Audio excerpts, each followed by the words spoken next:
Hello all, it's the 26th of March 2017 and you're down the allotment with Dan here in Essex, United Kingdom. So what I'm doing today is doing a little bit of picking, hopefully going to have a nice Sunday dinner later on, and there's some good purple sprouting broccoli here and some kale as well.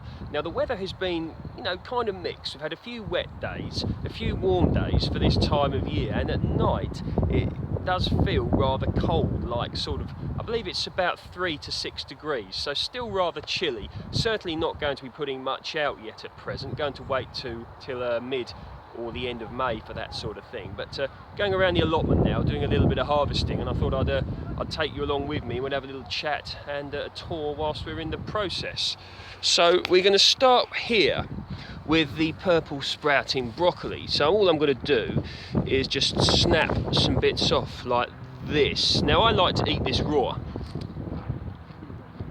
It's a very nice earthy taste. Now I understand it's not everybody's bag eating things like this raw, but I love it. I truly do. And the nutrients in this is fantastic. I really love it.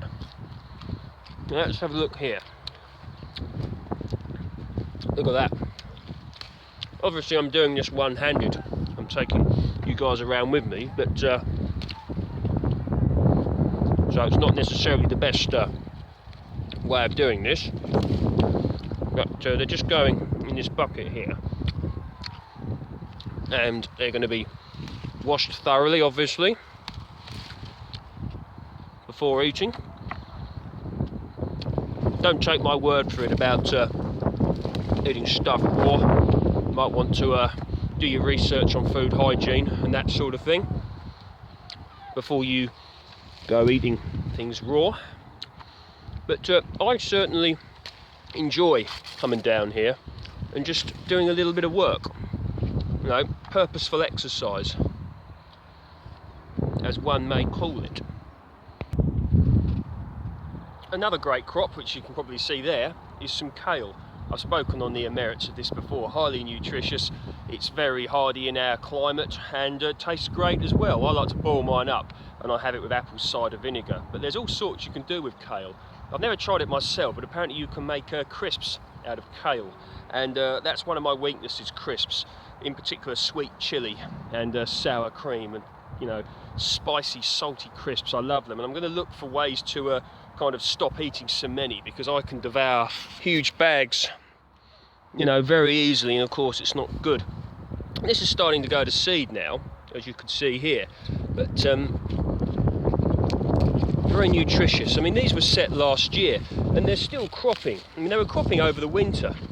Of course, things slowed down a little bit over the winter period, but we didn't really wasn't really that cold, I don't think. I mean, I know I have viewers in Canada, parts of Europe, parts of the US, and they certainly do get far colder weather than we get. I mean, we do sort of moan about the weather a lot here in the UK, but here in the southeast, I think we do get we appear to get the best of it, really. If you like warmish summers. But look at that. Feel that lovely breeze, warm breeze, springtime breeze. I love that, I truly do. But you can see here, look, these cabbages are starting to do quite well. I forget what variety they are now, but you can see the start of the hearts here. So my estimate is these will be ready probably summertime. And over here in particular, look, looking very nice indeed. Now, of course, one cannot stress the importance of making sure you cover your brassicas up, because of cabbage white butterfly, birds, pigeons, etc, etc. Even with this netting here, you can get tighter netting than this, but even this, a few of the butterflies will get through, but it stops a lot of them.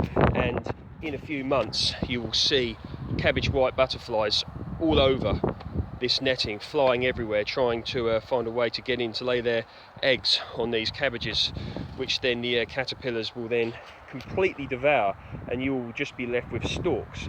So if you spend all your time growing cabbages and brassicas or whatever, and then you lose your crop to cabbage white butterflies, not only have you wasted your time and your effort, but you'll be quite disappointed as well, I think. And we've all done it, but don't let it be you.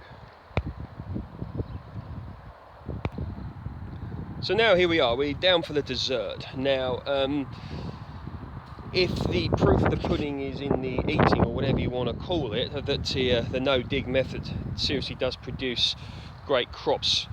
Look at this rhubarb. I mean, it's only March, and look at the sheer volume of it. I mean, let's look at some of the stalks. Very well developed. Of course, these will get bigger than this, but I quite like them when they're like this. And what I intend to do is boil this up and eat it with some honey later on. I mean, some ways you can get it's quite good nowadays. You can buy locally sourced honey, which I have heard some people say, I don't know if it's just a myth, it can be good against the defence of hay fever, because your body builds up an immunity to the local pollens. But I'm not saying this is true. Do your own research, but I have heard people tell me the merits of this. I'm not a hay fever sufferer myself, so fortunately for myself it's not an issue.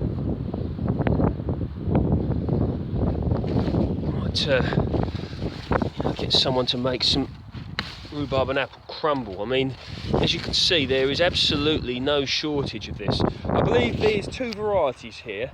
I think we've got pink champagne, and I think it's Timpani or Timpani early, something along those lines. This bed was established a few years ago, and it's done, as I stated, no dig, which means the soil is continually topped up with nutrients, well rotted horse manure, and in fact even green manure at times, rotted compost, vegetable matter, all gets chucked on. And some people say that it looks ugly, but I would much rather see an allotment with lush green vegetables and fruit, whatever you want to call it, this early in the season. It'd be a little bit untidy, because the soil, you know, this soil has been constantly added to and built upon, and building your soil is incredibly important.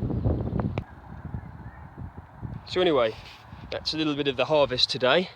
Early spring or spring harvest, whatever. Some rhubarb, some kale and some purple sprouting broccoli. Now of course I took the leaves off of the rhubarb because it's poisonous, they're poisonous. So what we're going to do is we're going to put them under here. See this? Put them under the pond liner. Under here you can see it's keeping this all covered up, and of course going along with the theory of adding to your soil, it's going to go under there, it's going to compost away, and that will add additional nutrients to the soil, ready for great crops later on. Of course the pond liner is great because not only does it cover it, but it's dark, and of course dark attracts heat, so the heat acts as a catalyst and helps to accelerate the composting process. So here we are over to the new allotment, and been doing a little bit of adding to the soil once again. In the raised beds here we've got some, what I've done is just put some horse manure on top. This is fresh manure, got it today. Now I know people are going to turn around and say you shouldn't be putting raw manure on top, but you guys just wait and see. This is going to be used to grow some brilliant crops. Not exactly sure what I'm going to put in here. And there's another bed here as well, which will be more of the same. Going to grow probably some sort of dwarf beans or something up here along those lines. Once again, we've got another bed here. Took the weeds off the top, and what I'm going to do is dress it with some well-rotted compost and some manure, which I'll show you in a minute. So yeah, you see here, this was, my long-term viewers may remember, a bed that I covered up last year, and there was sort of leaves and grass cuttings and that sort of stuff. Well, we're starting to decompose now. I put a little bit of cardboard in there as well, and what I've done is chuck some green manure straight on top, and I'll then probably maybe move some of the soil from here onto there, and vice versa, in order to mix up a nice medium of compost. Over here, this is some good organic matter. You can see just how good it is by the fact that look at these weeds, they're growing readily in here. This is good compost, it holds the water, it's very nutritious, and probably going to put some sweet corn. There's a few onions growing away in there. Still deciding what I'm going to put in there. Got some seeds all cooking away, so that's what, whatever passes my mind at the time, I guess. Now over here, 2 black currants. We've got osier bean and Baldwin. They will grow in time and hopefully deliver some great crops. And you can see here the gooseberries, just like the black currants, are starting to leaf out. Not expecting massive crops off of these this year, obviously, because of their small size. They've been in pots for a while, and I put them in the ground here, and what they're hopefully going to do is lay down some good root this year, and we'll have some lovely crops to follow. Next job will be to weed these raspberries, but I'm waiting for another day to do that because I've got other things to do. So I purchased some windowsill propagators here. I like these, only £2.99. Maybe if I shopped around I could have got them a little bit cheaper, but I want to do some planting up of some seeds today. I'm going to be maybe putting some watermelons in today. I know that there's a lot of interest on the watermelons. I grew them with success 2 years ago, had some good crops and some good sized watermelons there. Check out my playlists of growing tropical plants in the UK or watermelons in the UK, and you'll see the methods I employed, and I did get some good crops. So I got 3 of those, £2.99 for 8. So you can get 20 seeds in there, so I'm quite happy about them. Another thing I like about these is you can put them, as it says, windowsill propagator.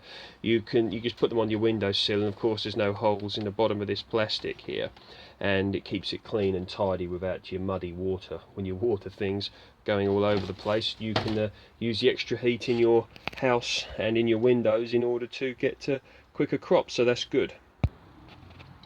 So basically, yeah, just working on building a lot at the moment, building, planning. I see there's a lot of people down this allotment right now doing digging and turning over their soil and that sort of thing, which there is a place for that, but in my world there's not too much of a place for that, because I would much rather build good quality soil and look towards my eventual crops. So that's the train of thought I've got.